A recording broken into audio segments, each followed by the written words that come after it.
Assalamualaikum warahmatullahi wabarakatuh. Halo semuanya, kembali lagi bersama saya Yayang Devtiarani, mahasiswa program studi Pendidikan Kimia Fakultas Keguruan dan Ilmu Pendidikan Universitas Maritim Raja Ali Haji.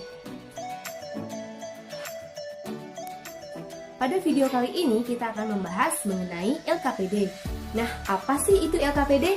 Jadi LKPD adalah lembar kerja peserta didik.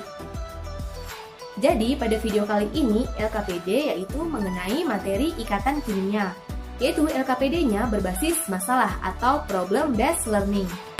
Baiklah, sebelum kita membahas mengenai tentang LKPD, kita akan membahas mengenai materi ikatan kimia terlebih dahulu. Kita akan simak penjelasan berikut. Baiklah, kompetensi dasarnya yaitu pada KD 3.5 dan 4.5 yaitu membandingkan ikatan ion, ikatan kovalen koordinasi, dan ikatan logam serta kaitannya dengan sifat zat. Kemudian 4.5 yaitu merancang dan melakukan percobaan untuk menunjuk karakteristik senyawa ion atau senyawa kovalen berdasarkan beberapa sifat fisika. Tujuan pembelajaran, siswa mampu mengidentifikasi kepolaran senyawa dari suatu zat. Kemudian siswa mampu mendiskusi tentang perbedaan ikatan kovalen polar dan kovalen nonpolar. Siswa mampu menganalisis suatu fenomena, yaitu pada rok satin yang tersangkut di rantai motor. Kemudian siswa mampu melakukan percobaan pada kain perca yang ditetesi oli. Kemudian siswa mampu menyajikan hasil percobaan kepolaran senyawa kovalen polar dan nonpolar. Ikatan kimia adalah sebuah proses fisika yang bertanggung jawab dalam interaksi gaya tarik-menarik antara dua atom atau molekul yang menyebabkan suatu senyawa diatomik atau poliatomik menjadi stabil. Atom-atom mencapai kestabilan seperti atom gas mulia dengan membentuk ikatan. Nah, ikatan ini dapat berupa ikatan logam, ikatan kovalen, ikatan ion, dan ikatan hidrogen.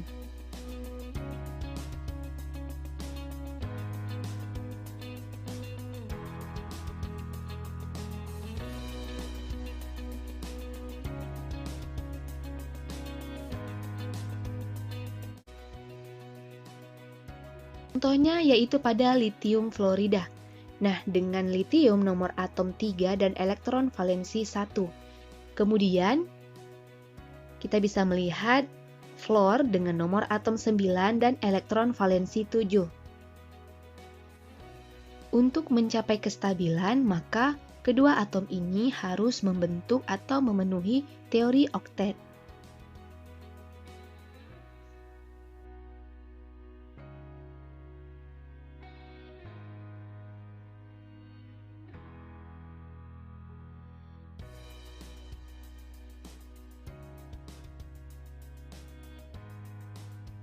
Dan terbentuklah senyawa litium fluorida.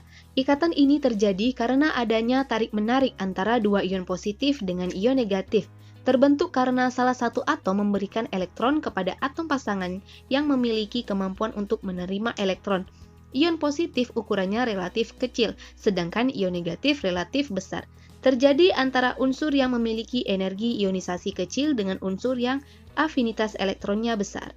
Selanjutnya kita akan melihat contoh pada ikatan kovalen. Nah, di sini kita ambil contoh ikatan kovalen polar dengan H nomor atom 1 elektron valensi 1 dan O nomor atom 8 elektron valensi 6. Nah, baiklah, jadi H2O atau air. Nah, kepolaran terjadi pada ikatan OH disebabkan perbedaan keelektronegatifan dan bentuk molekul yang tidak simetris atau tidak tersebar secara merata.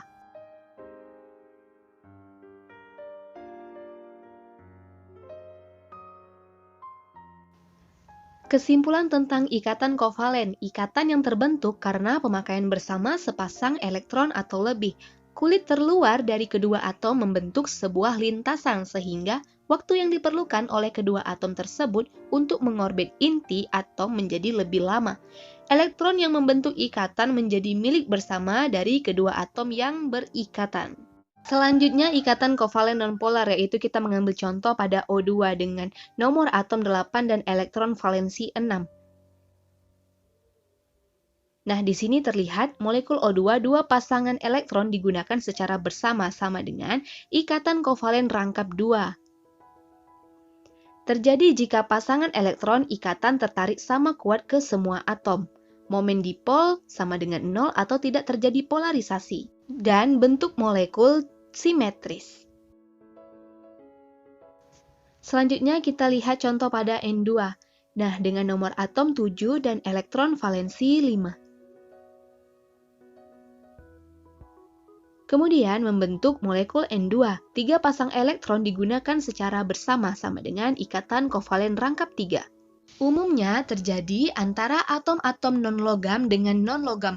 Pada molekul nonpolar, elektron-elektron tersebar merata sehingga molekul itu tidak bermuatan.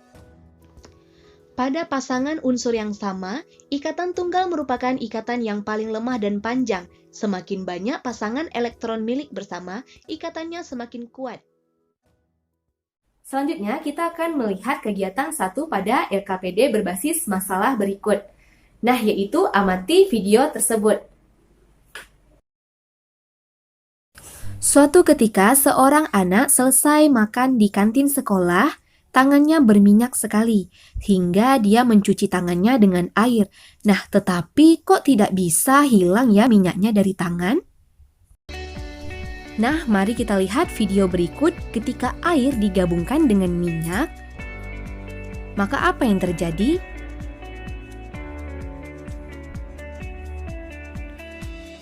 Nah, terlihat di sini bahwa air dan minyak tidak bisa menyatu. Nah, bagaimana ya? Kok bisa tidak menyatu?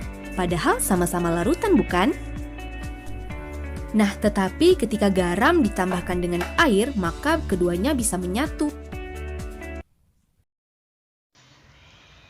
Dari video yang telah kita lihat tadi, mengapa minyak tidak tercampur dengan air, tetapi garam bisa tercampur dengan air? Ini berkaitan dengan materi ikatan kimia.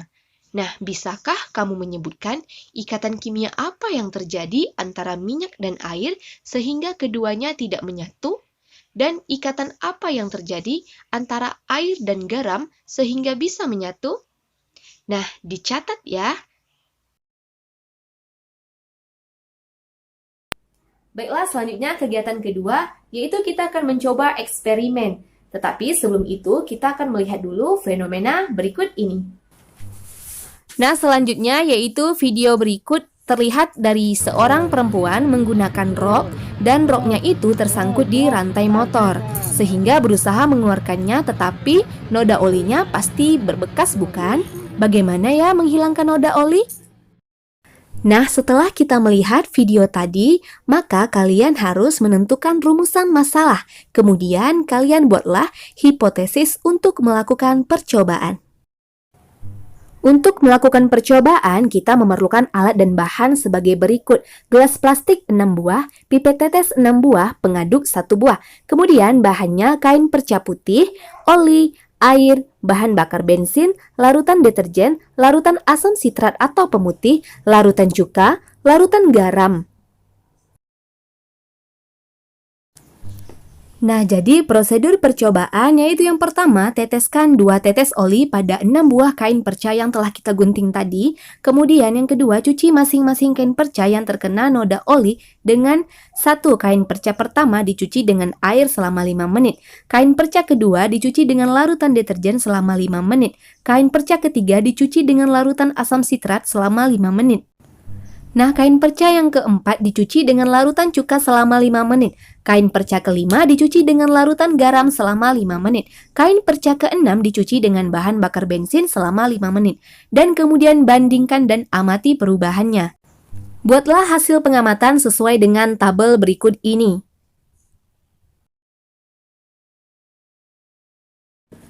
Dan kemudian kalian menganalisis data, yaitu yang pertama, bagaimana sifat oli, kedua, larutan apa saja yang dapat menghilangkan noda oli, mengapa demikian, ketiga, larutan apa saja yang tidak dapat menghilangkan noda oli, mengapa demikian, dan yang terakhir, kalian jangan lupa menuliskan kesimpulan dari hasil percobaan yang telah kalian lakukan.